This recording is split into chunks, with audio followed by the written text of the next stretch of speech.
You're back. How are you doing? Oh, not as well as I'd like to. This is AJ, right? Yes, our arrangement payments to her. And no child support during mediation. Yes, ma'am, we did.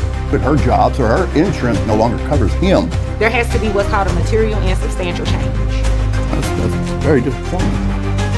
You wouldn't be entitled to receive any child support, unfortunately. Morning. Yes, ma'am. You're back. How are you doing? Oh, not as well as I'd like to. Okay, all right. You brought this case before the court. What's going on? Well, Your Honor, there's been some significant changes in my situation. And as you can see, Miss Hernandez is not here today.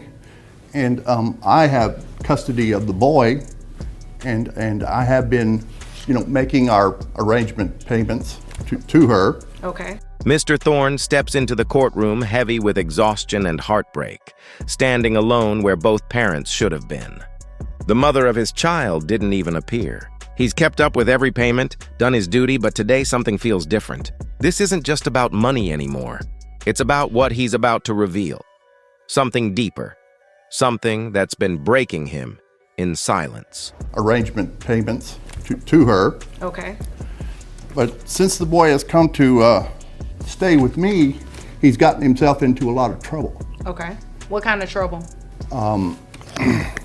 Well, he's been burglarizing some residents, and he was in an accident due to a police chase. This is AJ, right? Yes. Since AJ moved in with his father, everything has unraveled.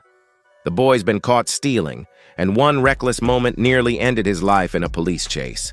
Mr. Thorne is desperate, begging the court for someone to step in, to help him save his son before it's too late. But will anyone be held accountable for the chaos that's consumed them both? AJ, right? Yes. Okay. And Ms. Hernandez refuses to acknowledge her responsibility to help me in covering some of these costs. I mean, the medical costs are quite extreme. My insurance is refusing to pay because it was a criminal act. In fact, they're probably going to drop me. Okay. And if I remember correctly, you guys agreed to no child support during mediation. yes, ma'am, we did. Bills pile up faster than he can breathe. The insurance company refuses to cover anything because AJ's injuries came from his own criminal acts. Now they're threatening to cancel his policy altogether. Still, the boy's mother stays silent, offering no help. The judge turns to him and asks, "Didn't you waive child support in mediation?" The question cuts deep, because he did, and now he's paying the price for that mercy. Child support during mediation. Yes, ma'am, we did. Okay. And since that time, nothing has really changed with the living arrangement. AJ still lives with you, Yes, ma'am. and you still have not been paying child support. You've been making the back child support payments. Yes, ma'am. Okay. Other than AJ getting in trouble, what else has happened? Like, what has changed? Well, she has moved out of state, quit her job, so her insurance no longer covers. AJ still lives under his father's roof. Yet the mother has vanished. She quit her job, moved out of state, dropped her insurance, and left everything on him. Every bill, every responsibility, every tear now belongs to Mr. Thorne. How can a parent just walk away and face no consequence? Insurance no longer covers him Okay. in that aspect.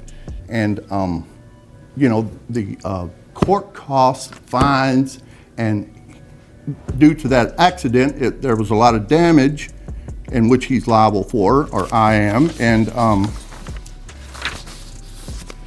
it's almost impossible. Okay. For me to, But AJ was double insured by both of you, right? yes. Okay. Here's the issue. In order to modify any type of child support situation, whether you receive child support or you don't receive child support, there has to be what's called a material and substantial. He's drowning under fines and crushing court costs from the crash.